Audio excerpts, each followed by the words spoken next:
Picture two people, Grant and Maya. Same age, same city, same rough starting line. They both turned 40 this year. Neither of them got rich young, neither of them had some magical breakthrough in their 20s, no trust fund, no inheritance, no "I bought Bitcoin in 2012" story. Just two normal adults who worked, earned, spent, and tried to build a life. By 55, their lives look nothing alike. Grant wakes up without panic. He doesn't jump out of bed because an alarm told him to. He moves slower, calmer. He has choices. He can work if he wants to. He can travel if he wants to. He can take a random Tuesday off and not feel guilty about it. Money is no longer a monthly emergency. It has become quiet support. Maya, on the other hand, is still carrying everything on her back. Still doing the mental math in the grocery store, still wondering if she can afford one more subscription, still telling herself she just needs a few more solid years. Still looking successful from the outside, but feeling financially fragile underneath. And here's the part most people get wrong. The gap between Grant and Maya did not begin at 55. It began at 40. That's the decade people underestimate. Your 20s feel important because everything is starting. Your 30s feel important because life gets expensive fast. But your 40s? Your 40s are where the financial story usually hardens. This is where drift becomes destiny. This is where small decisions stop being small. And this is where a lot of people quietly lock in a future they never consciously chose. Because your 40s are the first decade where two powerful things can finally exist at the same time: time and money. In your 20s, you had time, but probably not much income. In your 30s, your income may have improved, but life was chaos. Rent or mortgage, kids, debt, career pressure, family obligations, everything felt urgent. But in your 40s, if you've done even a few things reasonably well, something changes. Your income is often higher than it used to be. Your earning power is stronger. You're not a beginner anymore. And even though life is still expensive, there is finally a small but critical opening. A window where your income is meaningful and time is still on your side. That combination does not last forever. Grant saw that. Maya didn't. And because Grant saw it, he treated his 40s like a wealth-building decade. Maya treated hers like an upgraded lifestyle decade. That difference changed everything. Let's make this real. Imagine both Grant and Maya start investing at 40. Nothing flashy, just $600 a month. No genius stock picks, no crazy leverage, no heroic risk. Just consistency. At an average long-term return, by 65, that money can grow into something substantial. But if Maya delays until 46 because life is busy, because there's always some other priority, because she says she'll start once things calm down, she doesn't just lose 6 years of contributions. She loses 6 years of compounding. And compounding is where the real separation begins. That's the part people don't feel while it's happening. They only feel it later when one person has options and the other has excuses. That is why your 40s are so dangerous. Not because everything falls apart, because nothing looks dramatic. The mistake is quiet. The trap is subtle. And the biggest trap of all is this.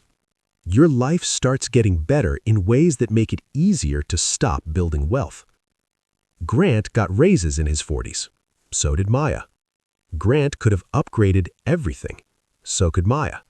Bigger car, better neighborhood, more expensive vacations, fancier restaurants, better furniture, a house that looked more like the version of success people post online.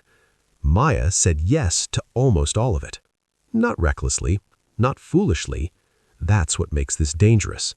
She didn't blow money in some dramatic, obviously stupid way. She just kept expanding her lifestyle to match her income. Every raise disappeared into a nicer version of normal. And because each upgrade felt reasonable, it never felt like self-sabotage. It felt like progress. That is one of the most expensive illusions in personal finance. The illusion that earning more automatically means building wealth. It doesn't. Sometimes earning more just gives you the ability to get trapped at a higher level. And that's exactly what happened to Maya. Her income went up, her standard of living went up, her visible success went up, but her freedom barely moved. Grant looked at the same raises and made a different decision. He decided that every increase in income had a job. Part of it could improve life, but part of it had to buy freedom. That became his rule. Not all of the raise, but some of it. Every time. So while Maya's new money got absorbed by lifestyle, Grant's new money got redirected into assets. And that word matters more than most people think. Assets. Because income is active. Assets are strategic. Income depends on you showing up. Assets keep working after you leave the room. That's the shift Grant made that changed his future. He stopped measuring his life by what came in each month. He started measuring it by what stayed, what grew, and what could eventually support him. That sounds simple.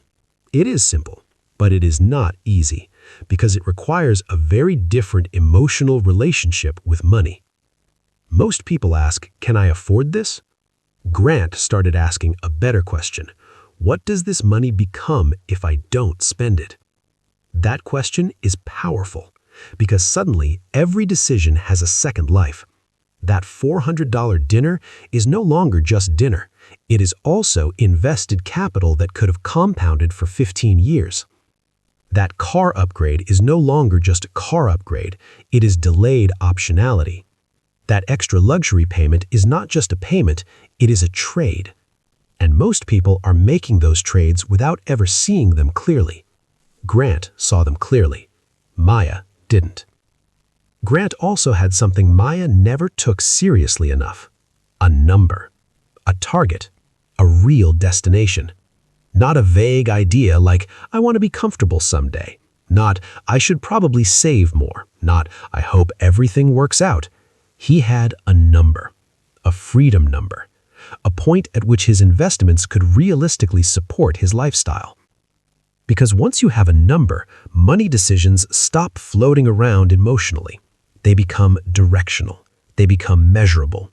They become connected. Without a target, people drift.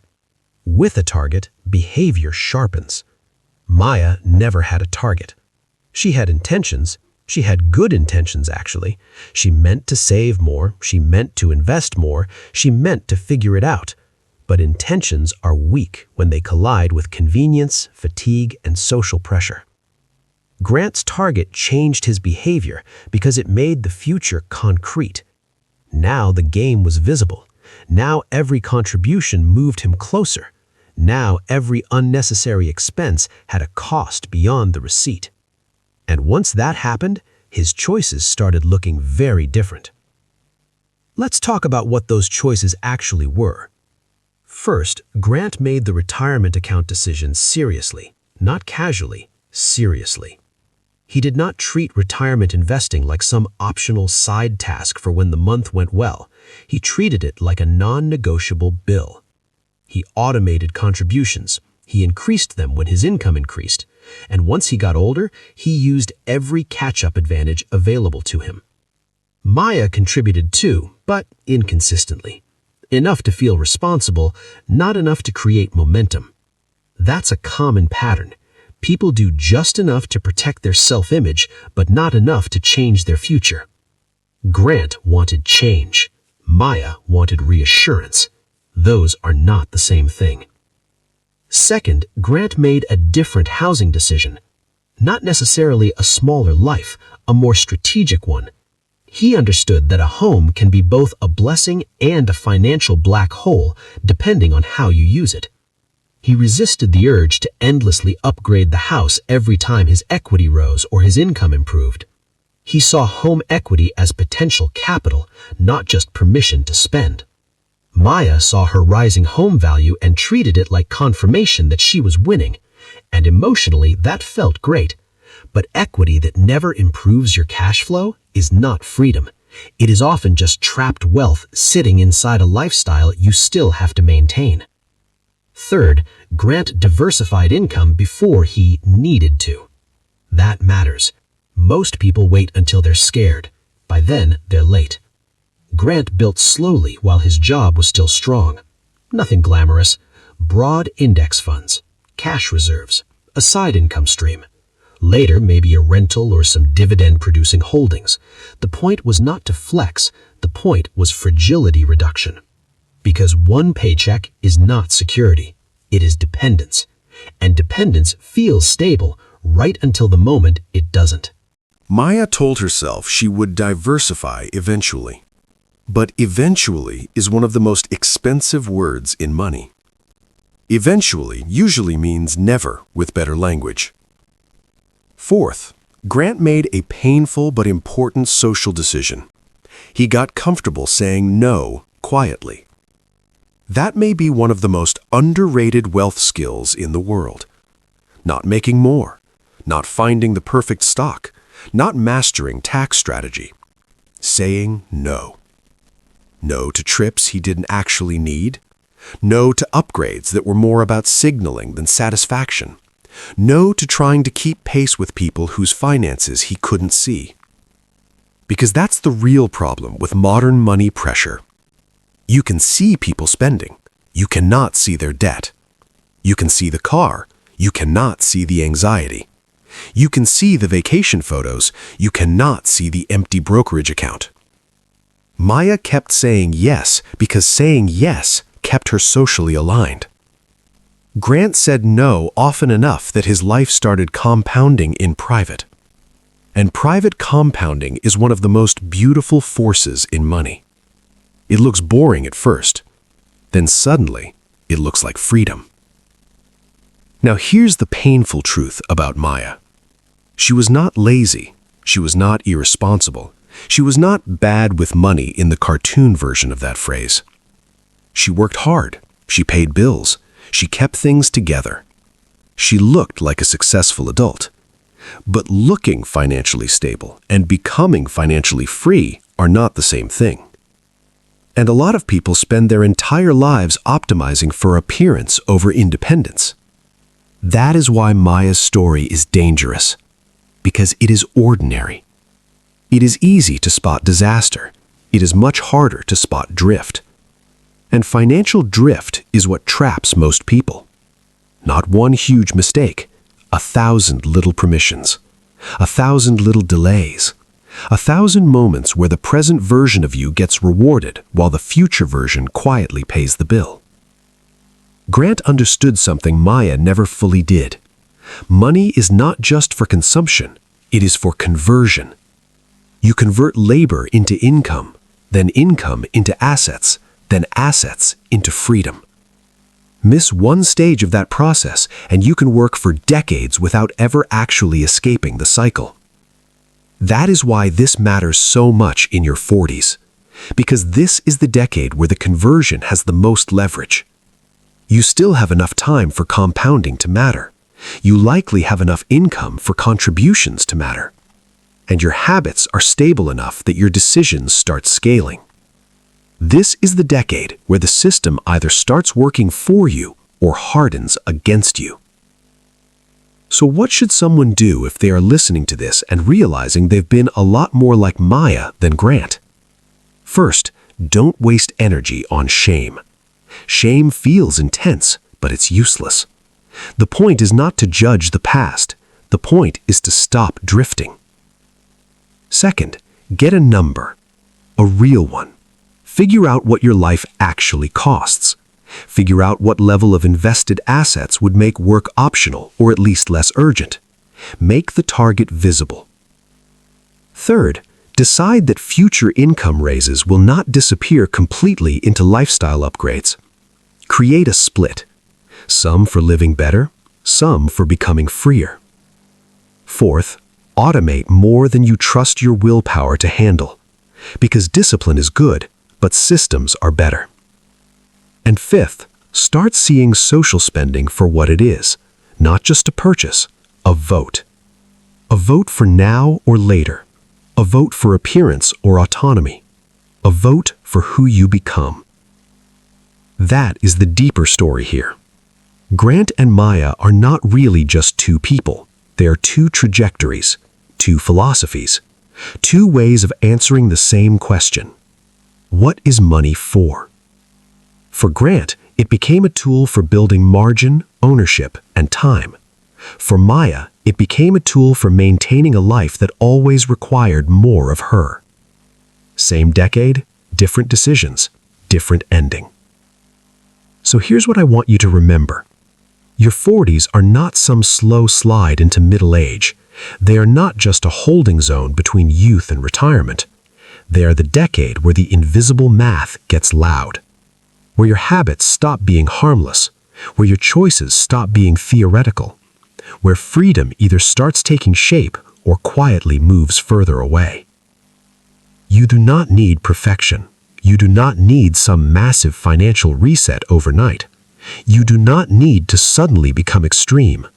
What you do need is honesty, a target, a plan, and the willingness to make a few decisions your future self will thank you for, even if nobody claps for them right now. Because that is how wealth is usually built.